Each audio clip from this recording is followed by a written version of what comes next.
নতুন বন্ধুদের স্বাগত এবং পুরানো বন্ধুদের ধন্যবাদ জানিয়ে শুরু করছি আজকের রেসিপি। তো আজকের রেসিপি হবে দই পরোটা। তো দই পরোটাটা আমি খুব সহজভাবে আপনাদের দেখিয়ে দেব আমি কিভাবে দই পরোটাটা করি, সেটা আপনাদের সঙ্গে শেয়ার করব। আর দই পরোটার সঙ্গে থাকছে কাবলি ছোলা ভুনা। তো কাবলি ছোলা ভুনাটাও কিন্তু খুব সহজভাবেই আমি এই যে করে দেখাবো। তাহলে দেখতে থাকুন আজকের দই পরোটা আর কাবলি ছোলা ভুনা। তো বন্ধুরা, রেসিপিটি প্রথম থেকে শেষ পর্যন্ত দেখার অনুরোধ রইল। জানি না কে কতটা দেখবেন, তো আমি আশা রাখি সবাই ফুল সাপোর্ট করবেন, ফুল ওয়াচ করবেন। তা দেখুন তাহলে আজকের দই পরোটা রেসিপি, আর সাথে থাকছে কাবলি ছোলা ভুনা। আর রেসিপিটি কোনো অংশে ভালো লেগে থাকলে প্লিজ বন্ধুরা আমার চ্যানেলটির পাশে থেকে যাবেন, আর চ্যানেলটি সাবস্ক্রাইব করে পাশে থাকবেন, আর পাশে থাকা বেল আইকন প্রেস করবেন পরবর্তী নোটিফিকেশন পাওয়ার জন্য। তাহলে কথা না বাড়িয়ে চলুন দেখে নেওয়া যাক আজকের রেসিপি। তো বন্ধুরা, এখানে থাকছে দই পরোটা আর থাকছে কাবলি ছোলা ভুনা। তো কাবলি ছোলা ভুনার কালারটা কেমন হয়েছে দেখুন বন্ধুরা, আর দই পরোটাগুলো খুবই সুন্দর হয়েছে, খেতেও দুর্দান্ত হয় ভুনা।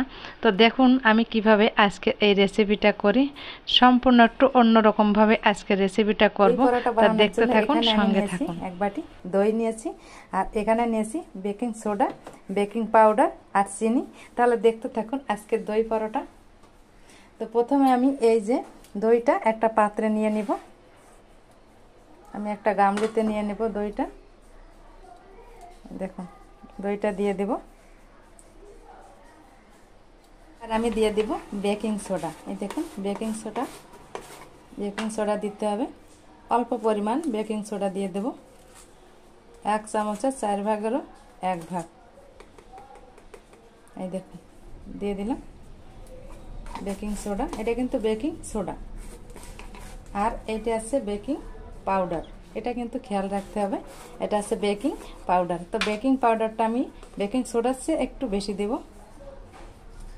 এই দেখুন দিয়ে দিলাম 1/2 চামচের মতো।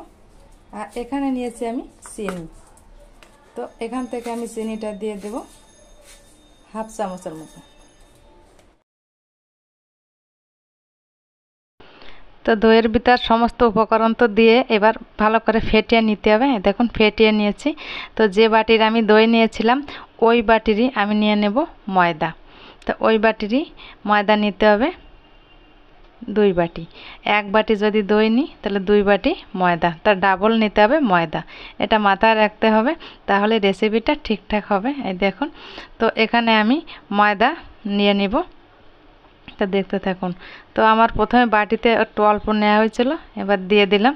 তো ময়দাটা দিয়ে আবার একটু আমি এর সঙ্গে মিশিয়ে নিব। তো মিশিয়ে নেওয়ার আগে আমি পরিমাণ মতো লবণ দিয়ে ভালোভাবে এই দইয়ের সঙ্গে আর ময়দাটা ভালোভাবে একটু মিশিয়ে নিব।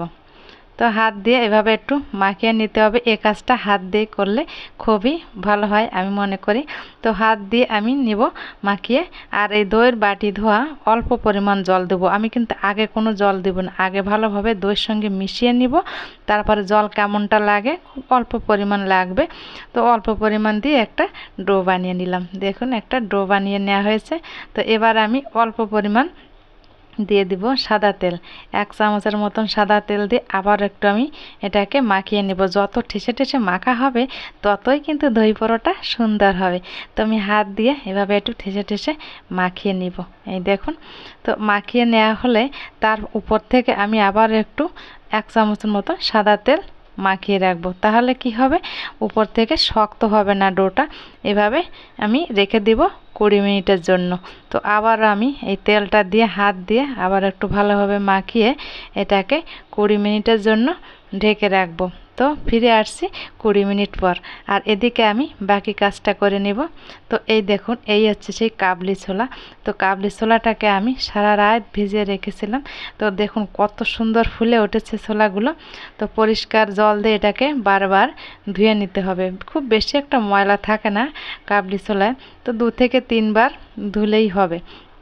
তো আমি এটাকে পরিষ্কার করে 2 থেকে 3 বার ধুয়ে নিয়েছি, তারপরে আপনাদের দেখাচ্ছি। তো এটাকে ধুয়ে তারপরে আমি কিন্তু এটা প্রেসারে দিয়ে দিলাম। তো প্রেসারে মিনিমাম 4টে সিটি দিতে হবে। তো প্রেসারে মুখটা লাগিয়ে দিলাম, তো দিয়ে প্রেসারটায় আমি 4টে সিটি দিয়ে নামিয়ে নিয়েছি। দেখুন, তো কাবলি ছোলাগুলো নামিয়ে নিয়ে একটু দেখাই কেমনটা সেদ্ধ হয়েছে। এই দেখুন, এরকম সেদ্ধ হতে হবে। এই দেখুন কতটা কুক হয়েছে, এরকম সেদ্ধ হতে হবে। সেদ্ধ কম থাকলে কিন্তু ভালো হবে না রেসিপিটা। আর এখানে আমি কড়াইয়ের তেলে গরম করে দিয়ে দিলাম 1/2 চামচ গোটা জিরা। তো আর এখানে একটা তেজপাতা আমি মাঝখান থেকে ছেড়ে দিয়েছি। আর এখানে নিয়েছি আদা বাটা আর পেঁয়াজ কুচি। তো আমি এই ফোড়নে তো দিয়ে দিলাম, এবার আমি পেঁয়াজটাকে দিয়ে দেবো এই ফোড়নে। তো পেঁয়াজটা দিয়ে আবার একটু নেড়ে চেড়ে দিতে হবে। এই এক টমেটো নিয়েছি, দেখুন এই টমেটোটাকে আমি একটু পেস্ট করে নিব। তো দেখতে থাকুন আর সঙ্গে থাকুন আমার, আর প্রথম থেকে শেষ পর্যন্ত দেখার অনুরোধ রইল। তো এবার পেঁয়াজটাকে হালকা ভাজা হলে এবার আমি দিয়ে দেব আদা বাটা, আর তারপরে দিয়ে দিলাম এই টমেটোর পেস্ট। এই টমেটোর পেস্টটা কিন্তু একটু দেওয়ার চেষ্টা করবেন, তাহলে খুবই একটা টেস্টি খাবার হবে।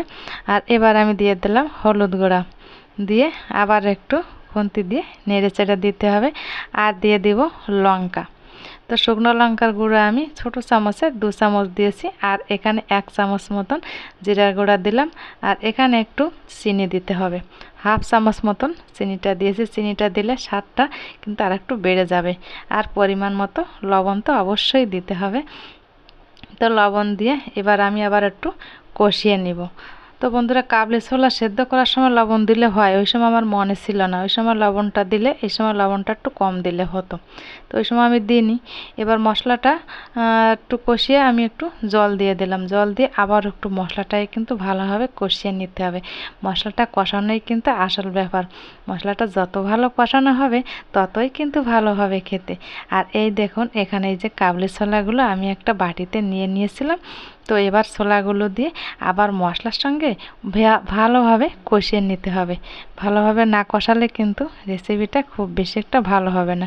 তো কষিয়ে তো আমার নিয়ে নেওয়া হয়েছে, এবার আমি জল দিয়ে দেব। অবশ্যই গরম জল দেওয়ার চেষ্টা করবেন। তো আমি অন্য একটা পাত্রে গরম জল করে রেখেছিলাম, তো আমি এই গরম জলটা দিয়ে দিলাম। একটু বেশি দিতে হবে জলটা, কারণ কি এই কাবলি ছোলাটা জাল হবে আরও কিছুক্ষণ ধরে। তো এটাকে আমি 8 থেকে 10 মিনিটের মতন জ্বালিয়ে নিয়েছি। দেখুন তৈরি হয়ে গেল আমার কাবলি। তো আর এদিকে আমি ময়দার যে ডোটা ঢেকে রেখেছিলাম, তো ময়দার ডোটাও 20 মিনিট হয়ে গিয়েছে। তো এখান থেকে গোল গোল লেচি কেটে আমি একটা রুটি বানিয়ে নিচ্ছি। দেখুন রুটির মতন বানিয়ে নিতে হবে। তা খুব বেশি এই পাতলা হবে না, খুব বেশি পাতলা হবে না, খুব বেশি পুরুও হবে না। ঠিক এরকমভাবে আমি একটু বেলে নিলাম। তো প্রথমে রুটি ভাজার চাটুতে আমি এটাকে একটু সেঁকে নেব। প্রথমে কিন্তু কোনো তেল কোনো কিছু দেব না। তেল বাটার ঘি যাই বলো তোমরা, আমি এগুলো কোনো কিছু দেব না। প্রথমে আমি একটু জাস্ট সেঁকে নেব। এবার একটু বাটার দিয়ে দিলাম। দেখুন আমি তো বাটার দিয়ে দিয়েছি, তোমরা চাইলে এটা আগে সাদা তেল দিয়েও করতে পারো, ঘি দিয়েও করতে পারো, সেটা তোমাদের ব্যাপার। আমি এখানে বাটার ছিল তাই আমি এখানে বাটার দিয়ে এই দেখুন একটা ভেজে নিয়েছি। অলরেডি একটা পরাটা কিন্তু ভেজে নেওয়া হয়েছে, আর আগেও কিছুটা ভেজে নিয়েছি। সবগুলো তো দেখানো সম্ভব না, তাহলে ভিডিওটা অনেক বড় হয়ে যাবে। এই জন্য আমি একটু মাঝে মাঝে দেখিয়ে দিলাম। আর এইটা হচ্ছে লাস্ট। তো এক এক করে ভেজে নিলাম পরোটাগুলো, লাস্ট পরোটাও আমি দেখিয়ে দিলাম। তো বন্ধুরা, কেমন হয়েছে আজ আমার দই পরোটা আর কাবলি ছোলা ভুনা অবশ্যই কিন্তু কমেন্টে জানাবেন। আপনাদের একটা কমেন্টে কিন্তু আমাদের ভিডিও করার উৎসাহ অনেক বাড়িয়ে দেয়। তো ভালো থাকবেন, সুস্থ থাকবেন, দেখা হবে অন্য কোনো নতুন ভিডিও। নমস্কার।